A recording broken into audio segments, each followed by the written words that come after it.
Apa kabar murid sekalian?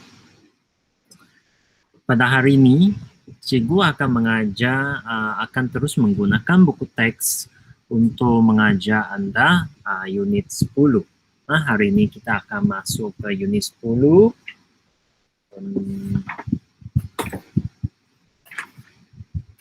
Yaitu pada muka surat 60, tema keempat. Ya.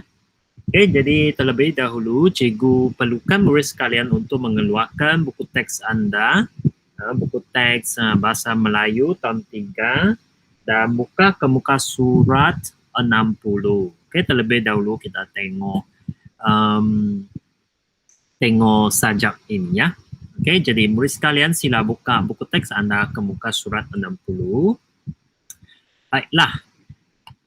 Jadi cikgu akan menerangkan setiap rangkap ini. Lepas tu kita akan cuba berbincang tema serta persoalan yang hendak dibincangkan ataupun disampaikan oleh sajak ini. Jadi terlebih dahulu, cuba kita tengok tajuk sajak ini, iaitu Inilah Bangsa Malaysia. Okey, kita tengok rangkap yang pertama. Jadi rangkap pertama di sini, usahlah bersendirian dalam kehidupan kita, kenali rakan dan keluarganya. Kehidupan kita pasti ceria. Okey, jadi di sini sudah menyatakan baris pertama, usahlah bersendirian. Apa maksud usahlah bersendirian? Bermaksud kita perlu mencari kawan, berkawan. Jangan kita selalu bersendirian saja, sendiri. Kita kalau di sekolah, di mana-mana pun kita mesti mencari kawan. Dalam kehidupan kita, maksudnya dalam hidup kita, kenali rakan. Kenali rakan maksudnya kenal, membuat ramai kawan. Seperti kalau kita pergi sekolah, kita dalam kelas, kita ada kawan kita kan. Jadi kita perlu berkawan dengan rakan kita. Jangan kita tidak berkawan. Dan keluarganya, maksudnya kita kenali juga siapa keluarga rakan kita. Misalnya siapa bapa dia, mama dia. Macam mana untuk kita kenali keluarga rakan kita? Mungkin semasa perayaan, kita boleh pergi rumah kawan kita semasa perayaan. Dengan itu kita bolehlah kenali siapa bapa rakan kita, mama rakan kita. Mungkin ada datuk kah, nenek kah, atau pacik-macik, abang, kakak, adik yang tinggal bersama rakan kita. Dengan itu, kita sudah kenali banyak kawan, banyak orang. Kehidupan kita pasti ceria. Apa maksud ceria? Ceria bermaksud kita gembira. Terutama semasa COVID ini, kita semua terpaksa berkurung di rumah kan. Jadi ini tidak juga menghalang kita untuk mengenali rakan kita. Mungkin kita ada kala kita boleh, kita ada telefon pintar dan sebagainya. Kita bolehlah kita WhatsApp ataupun kita boleh melalui Facebook. Kita pergi bercerita dengan kawan. Begitu. Jadi kita pun masih kenali rakan kita walaupun kita di rumah sahaja. Begitu. Dengan itu hidup kita pasti ceria. Sebab kenapa kita berasa ceria? Sebab kita tidak rasa berseorangan, tidak rasa sunyi, sebab kita ada ramai kawan yang boleh bercerita, bermain bersama-sama. Marilah kita tengok rangkap kedua, iaitu kasih sayang sesama jiran perlu dipupuk dalam jiwa. Hidup bermasyarakat, amalan kita sehati sejiwa setiap masa. Apa maksud rangkap ini? Yang pertama, kasih sayang sesama jiran. Apa maksud kasih sayang sesama jiran? Siapa jiran kita? Jiran kita ialah orang yang tinggal berdekatan dengan rumah kita maupun orang yang tinggal bersebelahan dengan rumah kita. Mereka itu kita panggil sebagai jiran. Jadi kita mesti ada kasih sayang. Apa maksud kasih sayang? Kita hormat mereka, kita sayang mereka. Kalau kita macam ada makanan, kita boleh berkongsi. Ataupun kalau jiran kita ada yang seumur dengan kita boleh bermain, bercerita dengan mereka. Walau bagaimanapun semasa wabak ini, memanglah kita tidak digalakkan untuk berkongsi makanan ataupun bermain bersama-sama. Walau bagaimanapun, kita masih boleh bertegur sapa dengan jiran kita. Misalnya pada waktu pagi, kalau kita bersenam di luar rumah, di halaman rumah, kalau kita nampak jiran kita, bolehlah kita menyapa jiran kita. Misalnya kita cakap, selamat pagi pakcik, selamat pagi makcik. Ataupun kalau mereka ada anak, mungkin kita boleh menyatakan, apa kabar, selamat pagi, begitu. Jadi kita menunjukkan kasih sayang sesama jiran. Untuk baris kedua menyatakan perlu dipupuk dalam jiwa. Apa maksud jiwa? Jiwa maksud dia diri kita. Perlu dipupuk. Apa maksud pupuk? Maksud dia diajar. Kita perlu amalkan, kita perlu buat. Maksud dia pupuk. Maksud dia kalau kita setiap hari kita buat, lama kelamaan kita akan sebati dengan jiwa kita. Kita akan menjadi satu kebiasaan. Maksud dia lain kali tidak kira kita pergi ke mana-mana pun, asalkan kita nampak jiran kita, kita akan menunjukkan kasih sayang sesama mereka. Hidup bermasyarakat amalan kita. Apa maksud hidup bermasyarakat? Hidup bermasyarakat maksud dia kita saling hormat menghormati. Tidak kira sebab kalau kita di Malaysia ini kita ada berbilang kaum. Apa maksud berbilang kaum? Maksud dia kita ada pelbagai kaum. Kita ada kaum Melayu, kaum Cina, kaum India. Kalau macam di Sarawak kita ada kaum Iban, kaum Melanau dan sebagainya. Kalau di Sabah kita ada bangsa, kita ada dusun, kita ada kadazan, rungus, dan sebagainya, murut dan sebagainya. Jadi hidup bermasyarakat maksudnya kita hormat semua walaupun kita berlainan agama dan budaya. Ialah amalan kita. Apa maksud amalan? Maksud dia sesuatu yang kita perlu buat. Barulah kita boleh hidup bermasyarakat. Barulah kita tidak akan bergaduh. Sehati sejiwa setiap masa. Apa maksud setiap masa? Setiap masa maksud dia selalu, setiap hari. Sehati sejiwa maksud dia kita bersatu padu. Kita kalau nampak orang dalam susah kita akan bantu. Kalau kita dalam susah orang bantu kita. Itu maksud dia sehati sejiwa. Maksudnya kalau kita nampak kawan kita susah, dia jatuh kah, cepat-cepat kita bantu dia. Jangan kita tidak endah, kita anggap saya tidak nampak. Ataupun kalau kita tidak dapat bantu, bolehlah kita panggil ibu bapa kita. Ataupun kalau di sekolah kita panggil cikgu untuk tolong. Begitu. Itulah sehati sejiwa. Baiklah kita tengok untuk rangkap terakhir iaitu buanglah sikap berbeza bangsa, marilah bangsa Malaysia. Amalkan kerjasama dalam kehidupan. Kejayaan kita milik bersama. Apa maksud buanglah sikap berbeza bangsa? Maksud dia, jangan kita anggap, kamu ialah orang Melayu, saya ialah orang Cina, saya ialah orang India, kita lain-lain. Jangan kita anggap begitu. Maksud dia, buanglah sikap berbeza bangsa. Maksud dia, saya tidak kisah kamu ialah orang Melayu kah, orang Cina kah, orang India kah, atau orang Iban kah, orang Murut kah, orang Bajau kah. Semua ialah sama.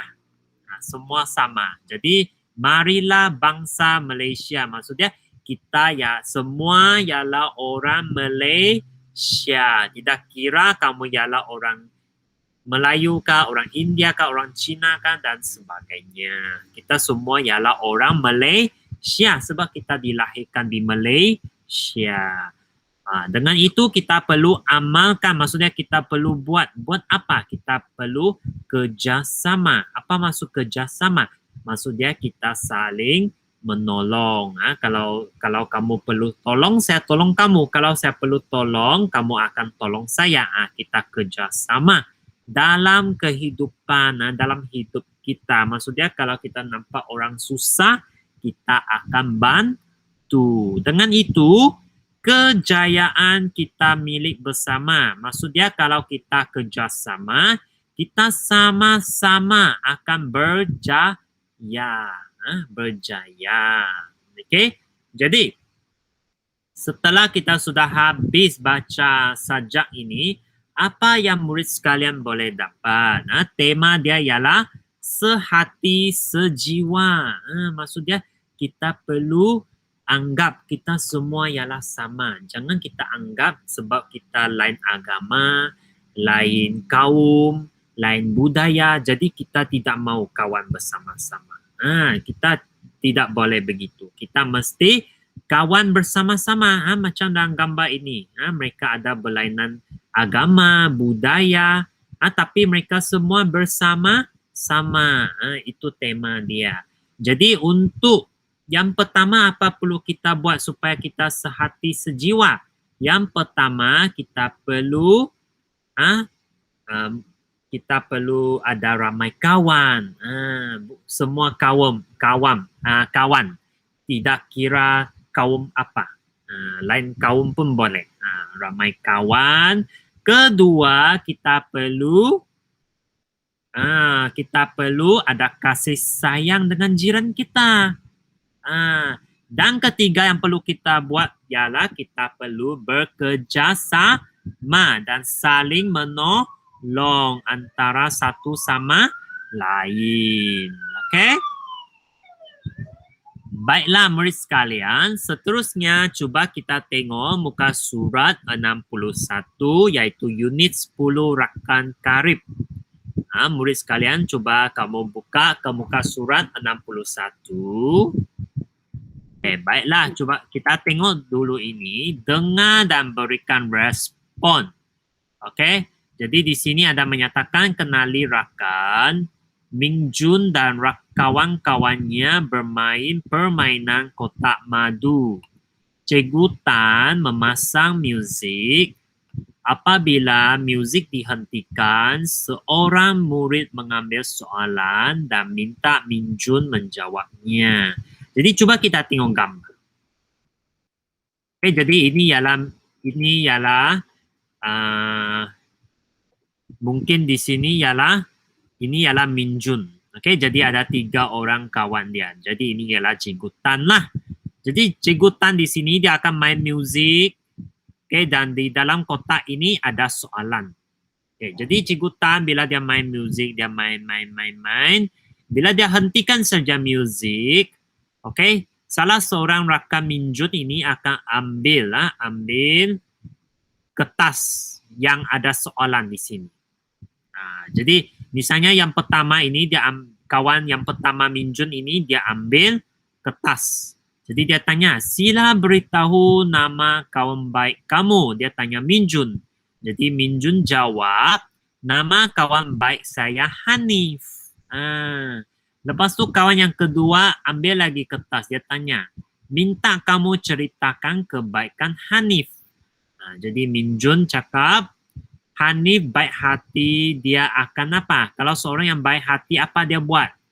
Mungkin dia akan menolong saya semasa saya dalam kesusahan. Contoh. Lepas tu rakan yang ketiga dia tanya lagi Min Jun. Beritahu kami sikap kawan yang kamu sukai. Jadi Min Jun dia jawab, sikap kawan yang saya sukai ialah apa? Apa sikap yang dia suka? Mungkin suka menolong rakan, suka bekerja sama, dan lain-lain. Apa saja jawapan kamu? Okey. Jadi di sini yang utama itu, okey, cikgu hendak kamu perhatikan perkataan sila dan perkataan minta dan ayat ini. Apa yang murid sekalian boleh faham tentang ayat sila, minta dan beritahu kami sikap kawan yang kamu sukai. Apa yang kamu boleh faham daripada jenis ayat ini? Jenis-jenis ayat ini merupakan ayat perintah. Ayat perintah. Jadi dalam bahasa Melayu, ayat perintah ada 4 jenis. Tetapi yang kita akan pelajari pada hari ini, kita akan pelajari 2 jenis, yaitu ayat suruhan dan ayat permintaan. Apa itu ayat suruhan? Ayat suruhan ialah ayat yang bertujuan memberikan arahan atau perintah. Apa maksud beri arahan atau perintah? Misalnya kalau di rumah, emak suruh kamu, Ramli, ambilkan baju itu untuk mak. Maksud dia emak suruh Ramli ambilkan baju itu untuk dia. Jadi itu ialah satu arahan atau perintah yang diberikan. Adakala kita boleh tambah partikel lah, boleh digunakan untuk melembutkan ayat. Apa maksud melembutkan ayat? Maksud dia, arahan atau perintah yang diberikan itu tidaklah nampak macam terlalu garang ataupun terlalu marah begitu, supaya orang pun rasa lembut hati, pun rasa tidak marah bila kena suruh untuk buat sesuatu. Cuba kita tengok contoh ayat. Hantarlah surat ini dengan segera. Jadi ini ialah satu arahan. Orang ini disuruh untuk hantar surat ini dengan segera. Cuba kita kalau tidak tambahlah, hantar surat ini dengan segera. Macam marah pula kan. Tapi kalau kita tambahlah, hantarlah surat ini dengan segera. Nampak tak? Intonasi dan nada cikgu nampak lembut. Nampak tidak marah. Begitu. Tapi kalau kita tidak tambahlah pun tidak salah. Okey. Yang kedua, kita akan tengok ayat permintaan. Jadi apa beza ayat suruhan dengan ayat permintaan? Yang suruhan ini digunakan untuk beri arahan atau perintah. Kalau ayat permintaan bertujuan memohon pertolongan dan permintaan. Maksudnya kita minta tolong. Tolong saya. Boleh tolong saya? Begitu. Okey. Jadi selalu kita akan menggunakan perkataan tolong dan minta pada permulaan ayat. Cuba kita tengok. Tolong bawakan minuman itu ke ruang tamu. Kita minta tolong. Jadi kita ada perkataan tolong. Misalnya pada permulaan kelas pada hari ini, cikgu guna apa? Cikgu minta murid sekalian untuk buka ke muka surat 60. Minta. Cikgu minta permintaan cikgu. Cikgu minta murid untuk buka ke muka surat 60. Kalau murid tidak buat pun, cikgu pun tidak boleh buat apa-apa. Cikgu minta tolong. Minta permintaan cikgu. Begitu. Okey? Jadi cikgu berharap murid sekalian boleh faham apa itu ayat suruhan dan ayat permintaan. Untuk kelas pada minggu depan, cikgu akan berikan latihan berkaitan dengan ayat suruhan dan ayat permintaan. Cikgu akan minta murid sekalian untuk cuba kena pasti ayat ini ialah ayat suruhan kah atau ayat permintaan. Okey? Seterusnya kita akan tengok muka surat 62, buku teks juga. Oke, jadi cikgu minta murid sekalian untuk buka ke muka surat 62. Baiklah, terlebih dahulu cikgu akan baca petikan ini. Sementara itu, murid sekalian cuba dengar dengan teliti dan perhatikan perkataan yang dimerahkan ini. Cuba fahami konteks maksud perkataan yang dimerahkan ini dalam petikan ini. Cuba faham apa maksud ini. Nanti kita akan bincangkan 5 perkataan ini. Okey? Baiklah, cikgu akan mula baca. Sahabatku Hanif. Kawan-kawan, saya ada rakan baik. Namanya Hanif. Hanif dilahirkan di Segamak, Johor. Dia anak bongsu dalam keluarganya. Ibunya bernama Marliana binti Harun. Bapaknya Razi bin Rahmat. Hanif ringan tulang. Dia selalu membantu saya jika saya dalam kesusahan. Selain itu, dia bijak dalam mata pelajaran bahasa Melayu. Kami selalu berbincang tentang latihan bahasa Melayu yang diberikan oleh cikgu. Hobi Hanif bermain catur. Saya selalu bermain catur dengan Hanif pada waktu senggang. Saya selalu tewas semasa bermain catur dengannya kerana dia bijak seperti sang kancil. Kawan-kawan, saya berasa gembira kerana mempunyai rakan yang baik seperti Hanif. Okey? Baiklah murid sekalian. Cuba kita tengok untuk perenggan pertama, okey.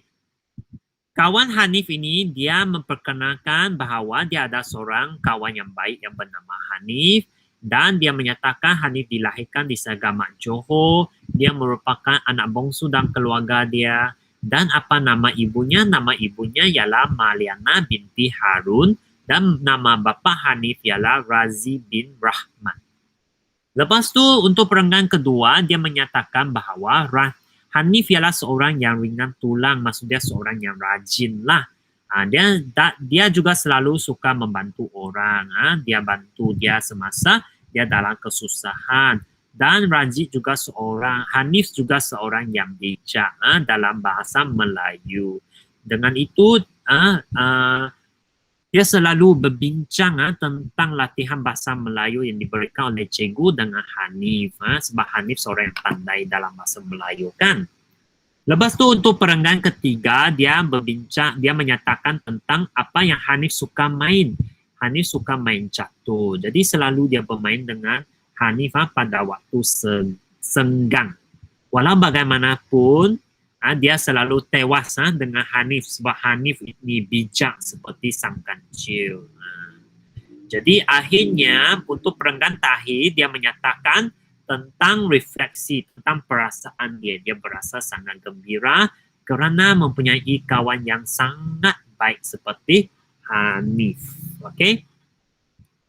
Jadi murid sekalian, apa yang kamu faham tentang bongsu, kesusahan, berbincang, senggang dan tewas? Cuba kita tengok perkataan bongsu. Bongsu bermaksud yang paling muda, terkecil. Misalnya kita ada anak bongsu, adik bongsu. Maksud dia yang paling kecil, paling muda. Kalau dalam keluarga kamu ada adik yang paling kecil, maksud dia itu ialah adik bongsu kamu. Adapun kalau kamu merupakan yang paling muda dalam keluarga kamu ialah anak bongsu. Jadi apa yang kedua? Kesusahan. Apa maksud kesusahan? Kesusahan berkaitan dengan susah. Tahu apa itu susah? Susah maksudnya kamu tidak gembira, kamu rasa penat, rasa tidak mahu buat lagi terlampau susah. Macam kalau kamu buat latihan matematik, susahnya saya tidak pandai, tidak tahu macam mana buat. Susah. Adapun kesengsaraan, apa itu kesengsaraan? Kesengsaraan bermaksud kamu berasa tidak gembira. Kesukaran, apa maksud kesukaran? Kesukaran maksudnya kamu hadapi masalah. Misalnya kamu soalan matematik ini tidak pandai buat. Maksudnya kamu menghadapi kesukaran. Sebab kamu ada masalah dengan soalan matematik ini. Kamu tidak boleh siapkan latihan ini. Dan kesulitan. Apa maksud kesulitan? Kesulitan maksudnya kamu ada masalah pribadi. Misalnya kamu buat sesuatu yang salah, kamu takut orang tahu. Kamu takut ibu kamu marah kamu. Jadi kamu menghadapi kesulitan. Kesulitan. Okey, jadi ini ialah kesusahan. Jadi kalau kita menghadapi kesusahan, maksudnya kita dalam keadaan yang sedih, dalam keadaan yang tidak gembira, kita menghadapi masalah. Yang ketiga, kita ada perkataan berbincang. Berbincang. Apa maksud berbincang? Berbincang bermaksud kita bertukar-tukar pendapat antara satu dengan yang lain mengenai sesuatu perkara yang penting. Maksudnya kita sedang berbincang. Kita cuba tanya kawan kita, mari Ali, Ramli, Susan, mari kita berbincang dulu. Saya ada ini soalan matematik. Saya tidak pandai buat. Cuba kamu, siapa yang boleh ajar saya? Misalnya Ramli pandai. Ramli pun ajar kamu. Kamu pun berbincang dengan dia. Berbincang, begini pula buat. Jadi kamu berbincang, maksudnya kamu bagi pendapat masing-masing. Begitu maksudnya. Adapun misalnya kamu di rumah, kamu hendak makan sesuatu. Jadi kamu berbincang dengan ibu kamu. Mak, hari ini bolehkah kita masak ini? Kamu berbincang dengan emak kamu. Jadi emak kamu pun dengar pendapat kamu. Dia pun fikir, mungkin mak boleh masak ini hari ini. Begitu, berbincang. Yang keempat, kita ada senggang. Apa maksud senggang? Senggang bermaksud kita tidak sibuk. Maksudnya kita tidak buat apa-apa pada masa itu. Adapun masa lapang. Masa lapang maksudnya kita ada masa yang terluang. Kita ada masa untuk buat sesuatu yang kita suka. Misalnya kita boleh melukis, bersenam, tengok TV, dan sebagainya. Jadi itu maksudnya senggang. Senggang. Dan paling akhir kita ada tewas. Apa maksud tewas? Tewas maksudnya kekalahan. Jadi kekalahan bermaksud kita kalah dalam permainan, pertandingan dan lain-lain. Misalnya contohnya kita lomba lari. Kita lomba lari dengan kawan kita, lepas tu kawan kita menang. Kita tewas sebab kita tidak berjaya kalahkan kawan kita. Jadi kita kalah. Jadi kita tewaslah. Okey? Jadi untuk ini, cikgu perlukan murid sekalian untuk salin dalam buku latihan kamu. Okey, ikut jadual cikgu ini ya. Okey. Jadi murid sekalian boleh hentikan video ini seketika untuk salin ini dalam buku latihan kamu. Lepas salin, murid sekalian boleh sambung. Okey, sebab cikgu akan bincang lagi satu muka surat pada hari ini yang merupakan muka surat terakhir untuk kelas pada hari ini. Okey. Baiklah, cikgu akan teruskan dengan muka surat seterusnya. Jadi muka surat 63 merupakan muka surat yang kita akan berbincang terakhir pada hari ini. Okey, terlebih dahulu cuba kita tengok bahagian yang di atas dahulu. Okey, di sini ada beberapa soalan. Soalan ini ialah mengapakah dan bagaimanakah. Jadi mengapakah maksud dia kita sedang tanya sebab. Apa sebab mereka buat? Jadi kita boleh guna perkataan untuk menjawab soalan itu. Kalau kita terjumpa dengan soalan bagaimanakah, maksud dia kita perlu jawab apa cara? Apa cara? Apa cara? Ataupun kita cuba menceritakan apa yang berlaku. Okey, cuba kita tengok soalan ini. Mengapakah Hanif dan kawan-kawannya berkumpul? Jadi kita sedang tanya apa sebab Hanif dan kawan-kawan dia berkumpul bersama-sama. Jadi kita jawab secara lengkap lah. Kita jawab, jadi kita tidak tulis balik kata tanya ini. Kita mula dengan Hanif dan kawan-kawannya berkumpul. Lepas itu kita guna sambungan ini, kata hubung ini untuk apa? Untuk bergotong royong. Jadi kita boleh nampaklah mereka sedang bergotong royong.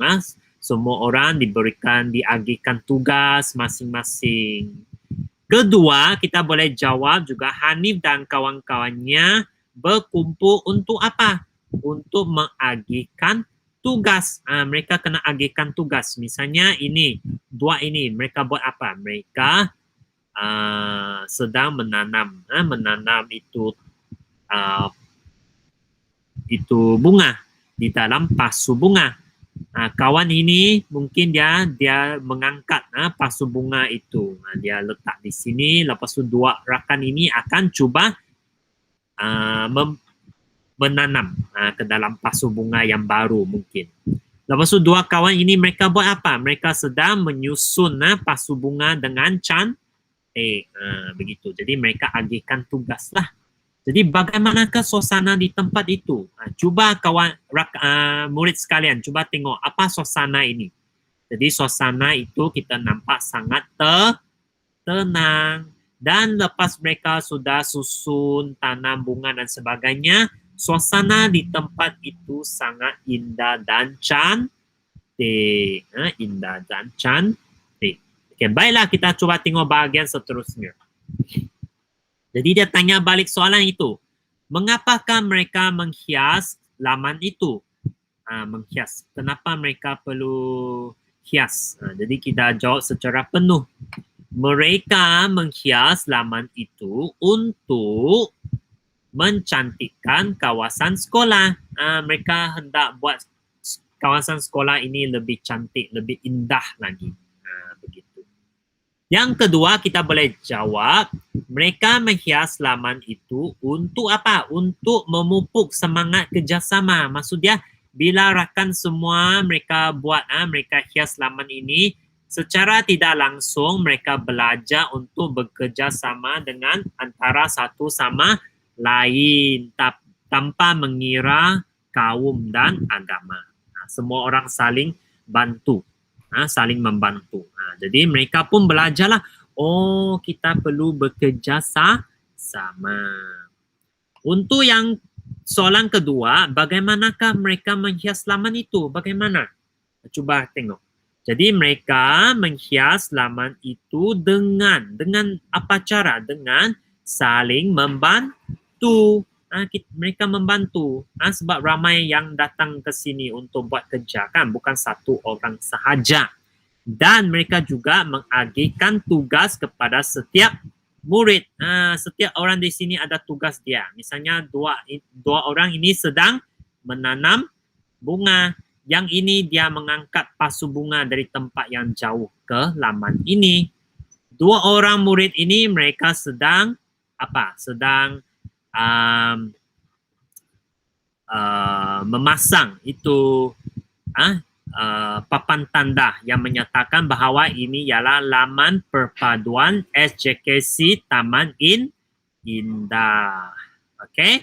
Jadi di sini cikgu cikgu minta murid sekalian untuk cuba tengok kalau mengapakah kita selalu akan guna untuk. Kalau bagaimanakah kita akan guna perkataan dengan. Dan lepas itu di belakang sini ialah jawapan kita. Oke, jawaban kita ya. Oke, jawaban. Oke, baiklah sampai di sini saja kelas cikgu pada hari ini. Untuk ini murid sekalian tidak perlu salin lah, hanya coba faham. Nanti minggu depan cikgu akan coba cari petikan pemahaman untuk murid coba memahami bagaimana untuk menjawab soalan yang bermula dengan kata tanya mengapakah dengan bagaimanakah. Oke, jadi kelas cikgu sampai saja di sini pada hari ini. Cikgu berharap murid sekalian sentiasa dalam keadaan yang sehat dan selamat sehingga kita berjumpa lagi di kelas yang seterusnya. Selamat tinggal murid sekalian.